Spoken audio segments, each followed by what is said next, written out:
each with accompanying prose comment explaining the poem's origins and meanings. The poems are arranged into 6 themes: states of mind, relationships, mourning, nature, aging, faith, and spirituality.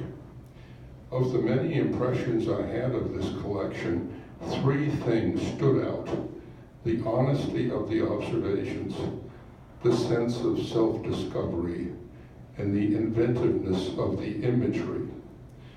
Several of the poems are a faithful, sometimes brutal, often stark examination of the poet's thoughts and feelings. Writer's Despair, one of the poems, in which he confesses to longing for recognition by others with talent, is one.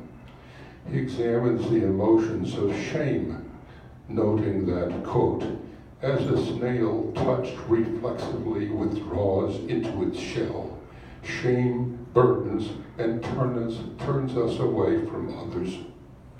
The poem's temptation, help, obsolescence, metamorphosis, and here and not here are all searingly truthful in their examination of the poet's emotions.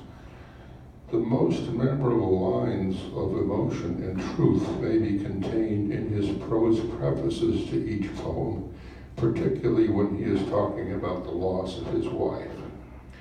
We agreed to meet, quote, we agreed to meet after her death at a specific time, 2 p.m., April 15th, and location.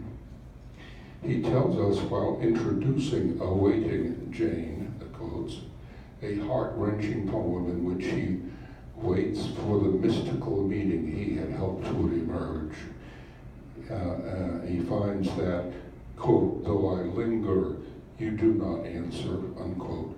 So he responds, quote, mute and hollow, my heart and hope shrivel and sink.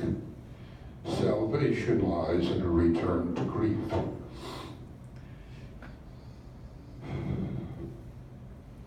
Memorable, honest, and depressing, but not hopeless observations.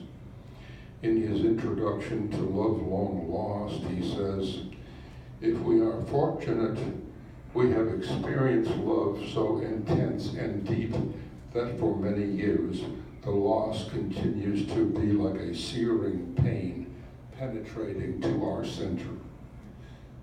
The self-discovery, which is not unrelated to the collection's honesty, is primarily related to the poet's appreciation of the influence of his immediate ancestors, his parents and grandparents, on his conscious and unconscious thoughts, and indeed on his being. His father was Jewish and his mother Catholic, though neither of them practiced their faith. Their parents, while living on a farm in America, were from Europe. He's got that wrong, but I can correct that. The poems, quote, mother, unquote, and, quote, grandmother's house, unquote, and, quote, paternal grandmother, unquote, among others, focus on how he gradually came to realize how his memories shaped his life and genetic gifts which he inherited, which are evident in even his children and grandchildren. Curiously, he wonders about his own legacy, although we see the rich legacy of his own parents and grandparents in his memories. What makes these poems so remarkable and pleasing to read is Dolson's facility with figurative language. Immediately in the first poem, Night Train, we are presented with a beautiful image followed by a poignant association. Quote, wistful as the wail of a night train passing, a mother's cry, sad longing.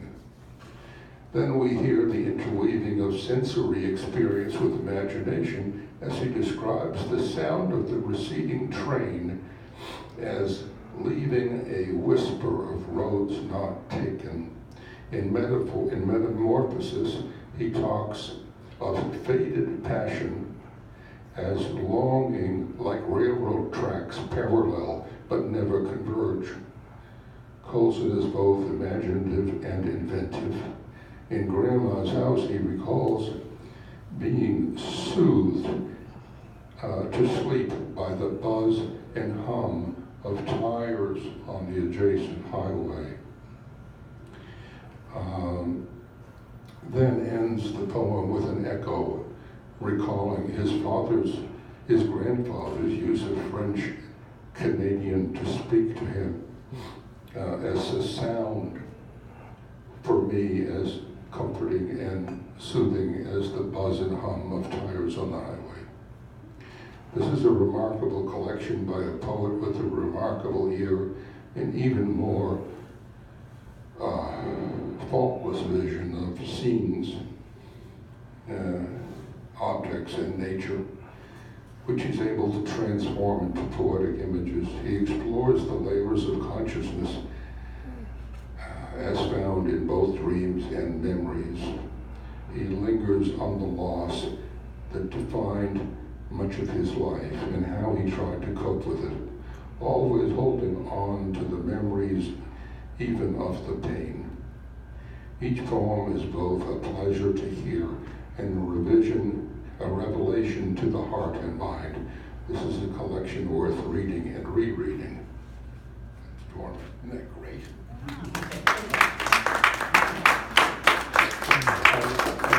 I read the review. I just could not believe he could not have written this about me. How much you paid him? How much I pay him? Yeah. Well, he hasn't asked yet. Maybe that's coming. Gosh, it's so. But the thing is, you get something as marvelous like this, and what do you do with it? You know, I don't know how to turn it into a selling some Build your books. platform. Huh? You build your platform. Oh. You know, little by little, you get more and more known. Yeah, yeah. So, but, you know, this was a first effort, so it was just knocked me over.